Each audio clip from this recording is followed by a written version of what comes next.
వారంతా 65 ఏళ్ల పైబడి షష్టి పూర్తి చేసుకున్నవారే. వివిధ రంగాల్లో స్థిరపడి అత్యున్నత పదవులను అనుభవించి ఎంతో మందికి స్ఫూర్తిదాయకంగా నిలిచిన వారే. అయితే అర్ధశతాబ్దం క్రితం వారంతా తెల్ల చొక్కాలు, కాకి నిక్కర్లు, ఖద్దర్ టోపీలు పెట్టుకొని ఎంతో క్రమశిక్షణతో పాఠశాలకు వెళుతూ చదువుకొన్నోళ్లే. 50 ఏళ్ల తర్వాత వారంతా తాము 10వ తరగతి చదువుకున్న పాఠశాల ప్రాంగణానికి వెళ్లారు. ఒకరికొకరు గుర్తుపట్టలేనంతగా మారిపోవడంతో ఎవరికి వారు తమను తాము పరిచయం చేసుకుని ఒకరికొకరు ఆలింగనం చేసుకున్నారు. చిన్ననాటి జ్ఞాపకాలను నెమరు వేసుకున్నారు. ఆనాటి ఆటలు పాటలను గుర్తు చేసుకొని ఆనంద డోలికల్లో మునిగిపోయారు. వారు చేసుకున్న అదృష్టమేమో కానీ అప్పట్లో వారికి విద్యాబుద్ధులు నేర్పించిన 85 ఏళ్ల పైబడిన ఆనాటి ఉపాధ్యాయులను సైతం అక్కడికి తీసుకొచ్చి వారి ఆశీర్వాదాలు తీసుకున్నారు. 65 ఏళ్ల వృద్ధులైనప్పటికీ అప్పటి తమ గురువుల పాదాలకు నమస్కరిస్తుంటే ఆ గురువుల కళ్ళల్లో ఆనంద బాష్పాలు వచ్చాయి.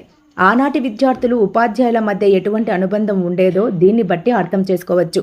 ఇంతకు ఆ పూర్వ విద్యార్థులు ఎవరనుకుంటున్నారా? వారే శ్రీ సత్యసాయి జిల్లా సేవా మందిరంలోని ఏఎం లింగన్న ప్రభుత్వ ఉన్నత పాఠశాల పూర్వ విద్యార్థులు. 1974, 75, 76 సంవత్సరాల్లో 10వ తరగతి చదువుకున్న వీరు 2 రోజుల క్రితం తాము అభ్యసించిన పాఠశాల ప్రాంగణానికి చేరుకుని ఆనాటి జ్ఞాపకాలను నెమరవేసుకున్నారు. అనంతరం స్థానిక ముదిరెడ్డిపల్లిలోని ఓ ఫంక్షన్ హాల్లో సమావేశాన్ని ఏర్పాటు చేసుకుని పూర్వ విద్యార్థుల సమ్మేళనాన్ని నిర్వహించుకున్నారు. ఈ కార్యక్రమంలో అప్పటి పాఠశాల పీఈటీ రామకృష్ణారెడ్డి, నాటి ఉపాధ్యాయురాలు రమణమ్మ హాజరు కాగా పూర్వ విద్యార్థుల్లోని ప్రముఖులు మాజీ ఎమ్మెల్యే అబ్దుల్ గని, డాక్టర్ గోపాల్ రెడ్డి, పదవి విరమణ పొందిన ప్రధాన ఉపాధ్యాయులు నాగభూషణ శర్మ, వేణుగోపాల్, లక్ష్మీనారాయణ రెడ్డి, మాజీ సర్పంచ్ సూర్యనారాయణ రెడ్డి, సేవా మందిర్ సంస్థ అధ్యక్షులు కేటీ శ్రీధర్, డీలర్ సుంకప్ప తదితరులు హాజరయ్యారు. అదేవిధంగా సేవామందిరం పాఠశాలలో చదివినటువంటి వారు గొప్ప పదవులు కూడా నిర్వహించినారు. పల్లూరు సుబ్రహ్మణ్య గారి, అంజన్ రెడ్డి గారు తల్లి, తర్వాత సోమశేఖర్, తిప్పేశ్వర్ గారు, రంగనాయకుడు గారు, అబ్దుల్ గని గారు, వీరంతా సేవామందిరంలో విద్యను అభ్యసించి శాసనసభ్యులుగా చట్టసభల్లో సేవలు అందించినటువంటి పాఠశాల నేను అందరికీ గుర్తు చేస్తున్నాను. నేను కూడా సేవామందిరం పాఠశాలలో 5 సంవత్సరాలు చదివి నేను కూడా మా పిల్లల్ని చదివించుకొని తర్వాత నేను గ్రామంలోనే వ్యవసాయం చేసుకుంటూ ఒక 10 సంవత్సరాలు నేను సర్పంచ్గా మా గ్రామ పంచాయతీకి సేవలు అందించాను. మీ అందరికీ ధన్యవాదాలు చేస్తూ సెలవు తీసుకుంటాను. జై హింద్.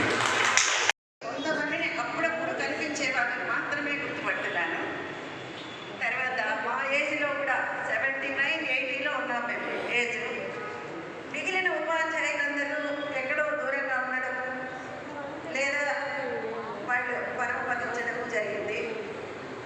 కాబట్టి మీరు మమ్మల్ని ఆహ్వానించి మీరు ఇచ్చిన గౌరవానికి నేను ఎంతో సంతోషపడుతున్నాను.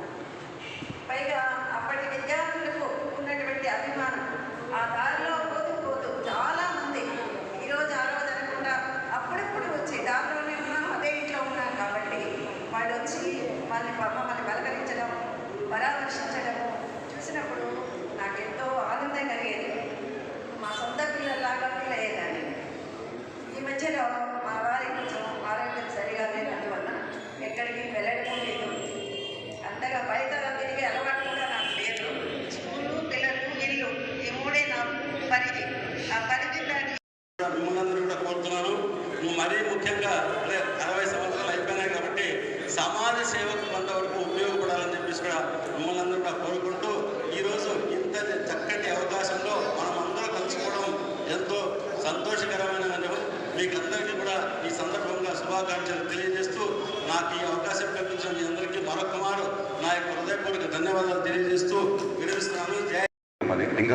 లింగంపల్లి అని అక్కడి నుంచి వచ్చేవాడిని. నా ఫ్రెండ్స్ గోవిందు, ధర్మకుమార్, విశ్వనాథ్ రెడ్డి వీళ్ళందరూ మేమంతా కలిసి చదువుకునే వాళ్ళం. ఎప్పుడు వాళ్ళ సైకిల్లో వచ్చేవాళ్ళు. అప్పుడప్పుడు మిస్ అయిపోతే నా అదృష్టం ఏమంటే సారు వాళ్ళ ఫాదర్ సార్ ఎక్స్ ఎమ్మెల్యే గారు తిప్పేస్వామి సారు సైకిళ్ళు పోతూ ఉంటే సార్ నేను వస్తాను సార్ అంటే ఎక్కించుకొని వచ్చేవాడు సైకిల్. హిందూపూర్ నుంచి సేవామందిరికి నన్ను ఎక్కించుకొని వచ్చినాడు తొక్కుంటూ సైకిల్. అంత ఓపిక ఉన్నటువంటి మహానుభావులు వాళ్ళు. అటువంటి వాళ్ళ సాంగత్యంతో చదువుకున్నాం మేము. చదువుకున్న దానికి ఏదో అదృష్టం కొద్దీ ఏదో డిపార్ట్మెంట్లో జాయిన్ అయినాను. అదే డిసిప్లిన్ మెయింటైన్ చేస్తూ ఎక్కడ చెడ్డ పేరు లేకుండా సంతోషంగా రిటైర్డ్ అయినాను. హ్యాపీగా ఉన్నాను. Thank you very much sir ఈ అవకాశం ఇచ్చినందుకు. ఈ అవకాశం ఇచ్చిన